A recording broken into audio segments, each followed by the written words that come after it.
This is a video about putting the magnets on the top deck and lower deck of the tank hole, so you can put it together with magnets. I don't do the whole lot with magnets because I did that with my daughter's T72, and it's all great and everything. You forget you've done it. You wander in. I'll just pick the tank up, and you take the whole entire top off, and then you rip all the wires out of the turret, which isn't great. All right. So what I do is I still use a couple of screw buses. The only thing I use the magnets for is to just hold down the bosses that don't have screws anymore a bit, so I don't move around a lot. Now, this is why you've got to watch the end of this video. All right. This is a bit of a, I'll apologise, a bit of a bitty video. I started off by using these screw down magnets. I need to get bigger ones, I think. But because I made a mistake on the size that I got, I think I've come up with a better way of putting these magnets in so there's absolutely no lateral movement from the magnets. So, is the screw bosses go into raised sections inside here. It screws it together, which holds it together tight, which gets rid of all the lateral movement of the hole, also twisting. Generally, when you need the internal support structures and all the rest of it, it's because you've got magnets on everything and the hole just twists. So what I've done, so to stop the hole twist, I still use some screws, and then I use some magnets. But if you can notice, I've reimagined the bosses so that this boss here fits into this aluminium boss here. All right, which means when you put it together, the magnets do their job, but the hole doesn't shift side to side. Okay, so please watch to the end. I think this is really going to help people. Okay, hope you have a nice Sunday. It's nice weather here. I've still got a bit of a cold. I won't stop talking because you're probably already bored. But please watch the end bit where you do make these bosses up. I just use super glue to stick them on, not epoxy resin for the bosses. It's only the magnets you use epoxy for. Okay, and then these bosses stop the magnets from pulling off the bosses on the top of the hole. And the reason why I use screwed in ones, because I thought if you can screw them in, they're much more permanent, aren't they, and easy to remove. But yeah, so this works really well. Okay, have a nice day, and hopefully watch the rest of the video, and I think it should really help a lot of people out. Anyway, see you in a bit. Alright, buddy, I'm just going to show you how I secure this up. I don't magnetise the entire hole. It's too weak, and that's where you have to have all these braces and stuff. If you keep these two screws and these two screws, or it's even better with the Abrams or the Challenger, because they've got 4 screws underneath and some weird ones at the front, which you don't need. It stiffens the hole, because you screwed it together. Because if you see these ridges here, if you see these posts fit into those, and then you screw it down, and it makes the hole much more rigid. So if I can, I don't magnetise the whole thing.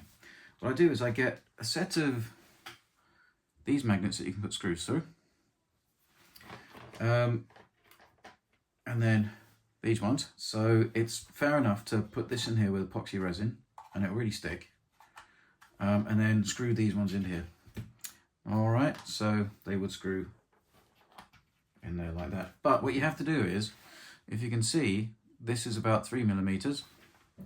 This post is about, I don't know, if you look there, it's about 2mm in. So you've got to chop this down by about 5mm to get it so that this will sit inside. Okay, so these sit inside. Let me show you what I mean. So I'm going to use my digital calipers, and what you do is, this is the end you put in. This measures depth. Put it into there, and it's level. It's 2.7mm. So you have to cut 2.7 off of there, okay, because that's how much it goes in. But then you have also the width of the magnet to cut as well. So the width of the magnet will be 2.9. Oh no, 2.9. So you got 2.9 plus 2.7. answers on a postcard.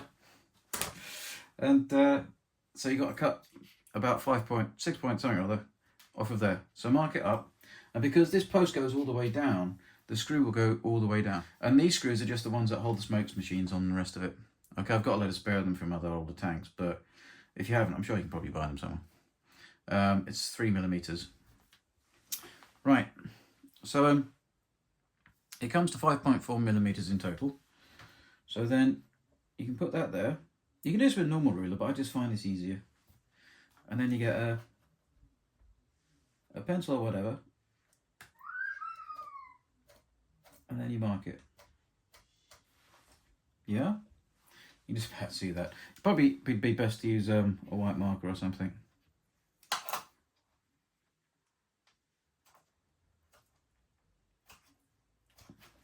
So then you cut that down to there. All right, and that's the depth of this, which this goes into, and the depth of the magnet. So let me chop that off and I'll show you what I mean. Right, so I'm just going to use some Tamiya snibs. I might do it a little bit proud. There we go.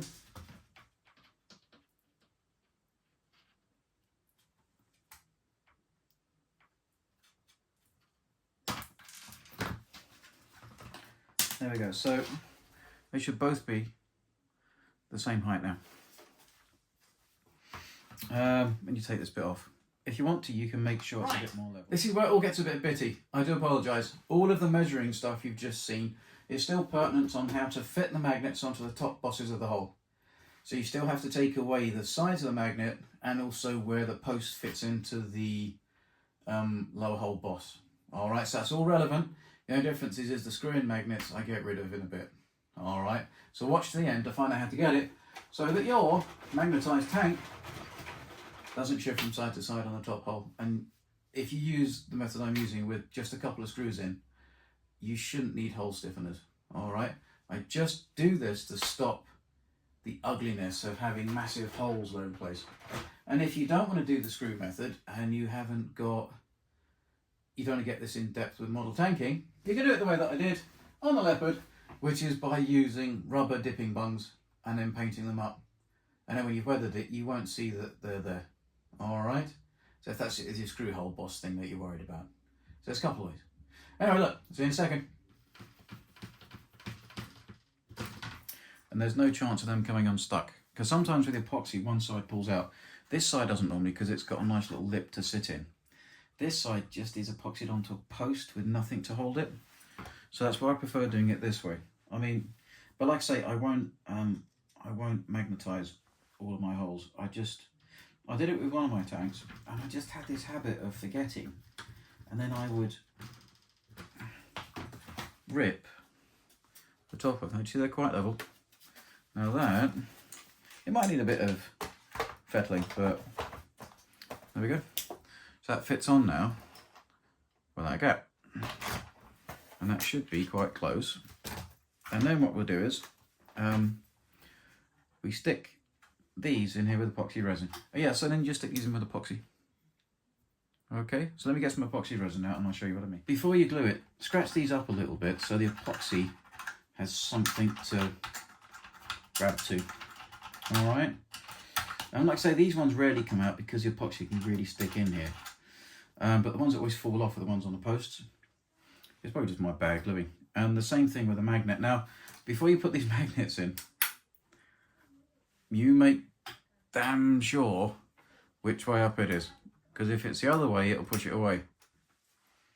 Right, so this is just fast cure epoxy resin. Don't forget anything fancy. Make sure you mix it well, and then just dump a load in there.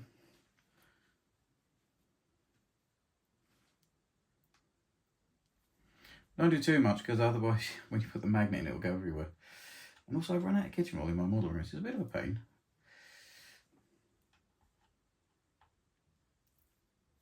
Put a bit too much in there, but right, there we go. So there's that, and then you just place the magnet in. Right, and again, just make sure which way up it is, all right? Because what you don't want to do Let's pop this magnet in, and it's up the wrong way, because that is a ginormous pain. It's a massive pain. Okay, so let me do the other one. Right, so you can see I've plopped them both in. Just got to wait for it to dry now. Right, I know this is a bit OCD as well, but if you can try and get as much of the glue off while it's still wet, and then have handy 2 cotton sticks, cotton buds, and then what you can do is try and hold them level while they're drying in the holes. The reason why we're using wooden cotton buds is if anything metal, it will stick to it. But these are nearly stuck actually, it's only 5-minute epoxy. Alright, and then try and keep these as level as you possibly can, because if they're a little bit skew-whiffy, it means ones in the other posts will be a bit skew-whiffy. And you want to try and get them so they make nice contact. Okay? Right. This is my daughter's T72, which is... oh, there's a...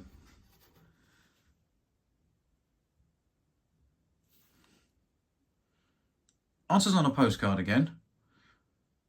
Oh, it's the Churchill. Oh, I know what that is. It's my son's little Churchill tank. He wanted me to fix it. Right. Actually, tell me in comments, what's that?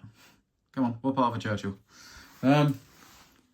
So look, this is all magnetised. And it's not, you know, it's all right. But if you forget and you go and pick it up, the whole lock rips off. I just wanted this, so it just holds this back down a bit when the other screws in the front are on. I suppose what you could do is... see, that'd be tricky. I suppose what you could do actually on these T72s is, because I've taken out those screw holes at the back and I've put plastic rod in, I suppose you could countersink these right down. Put the... no, see, then you still got the problem of the... on these, they're just sitting on posts with glue. I don't like that. So I think this is, for me, this is the best way. And then when we've done this, it is held by the 2 screws there and the 2 screws here, and the magnets on this are just to stop the back flapping. All right. And then if you screw it all together, it's actually pretty solid. In fact, I might just quickly do that right now. All I've done is I've just screwed in these 2 screws, not even the front ones. When I put the front ones on, it'll be even more rigid. All right, and then the magnets for this, like I say, was just so that when you move this, it didn't come up really, really easily. The main thing I take the screw holes out is because it just looks bloody awful. You got loads of holes everywhere. Anyway, so I hope this is helpful to everybody, and I'll see you soon. Bye. Right, everybody, I'm gonna add some magnets the old-fashioned way. I tried it with this, but they just weren't doing the job. So you just make up some epoxy and you stick the magnets onto these posts, and I'll show you what it looks like. And I've got an idea for something else to do with it as well. So here we go. This is the old-fashioned way of doing it. I think it's with these.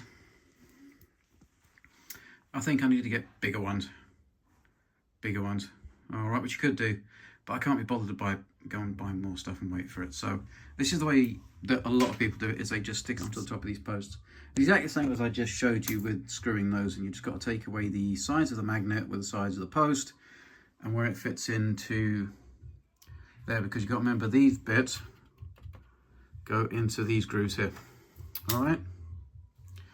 And then what I might do is try and sheath these so it doesn't move around. Right, fellas, sure, it's a bit of a mess in here.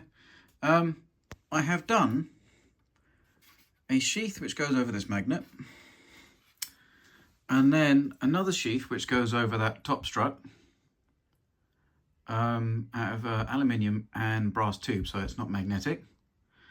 And this should stop the play of the top deck. So, and I'll do on the other side too.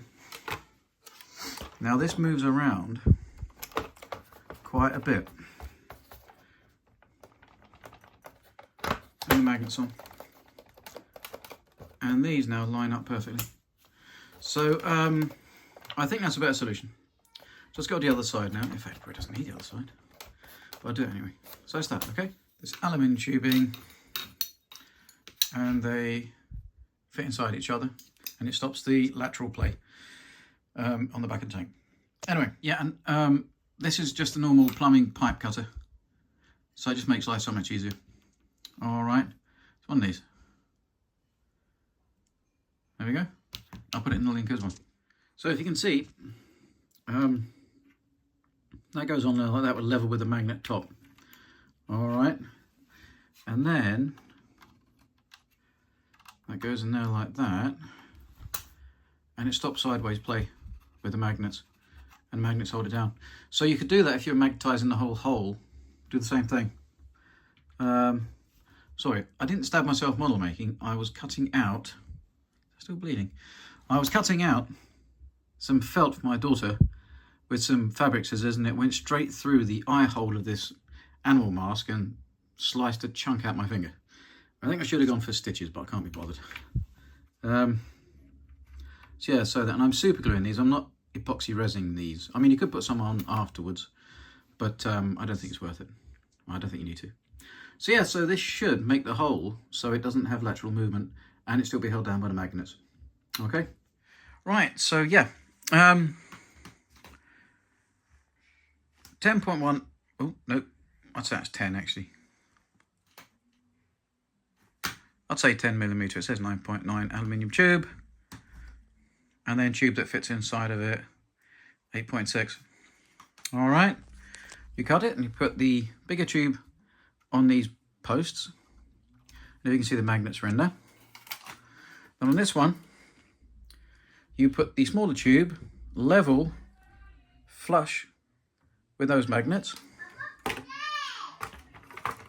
Sorry about that. All fits down. There is no side movement, and this lines up completely. And when the screws are on, that'll be solid, and the magnet is much better than what I tried in the first part of this video. So I think if you're going to use those sorts of magnets that you can screw in, they need to be much bigger, so there's much more surface area on the edges. Okay, so do it the old-fashioned way, but then I would add this. Okay, this locking system. I think it works really well. And then with the screws, this isn't going anywhere. Okay, look, I'll go and knock this up now, and I'll I'll see if anybody watches it. Anyway, have a nice evening.